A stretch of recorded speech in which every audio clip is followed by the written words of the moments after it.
BJP చేస్తున్న దుర్మార్గమైన దాడి, బీజేపీ విస్తరణ కాదు అక్కడ జరుగుతున్నది, బీజేపీ ఆక్రమణ జరుగుతున్నది.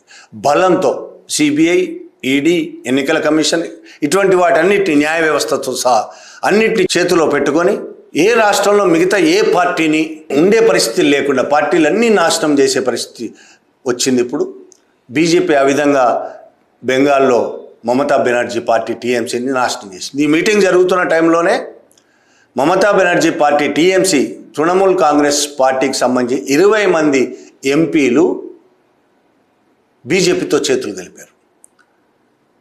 తమను టీఎంసీగా, తమదే అసలైన టీఎంసీగా గుర్తించాలని స్పీకర్కి లెటర్ ఇవ్వబోతున్నారు.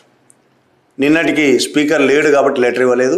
వీళ్ళందరూ సమావేశమైంది బీజేపీ కేంద్ర మంత్రి ఇంట్లో సమావేశమయ్యారు. ఒకవైపు మీటింగ్, ఇండియా కూటమి మీటింగ్ జరుగుతుండగానే రెండో వైపు అది జరిగింది. ఆ 20 మంది ఎంపీలు ఎవరు?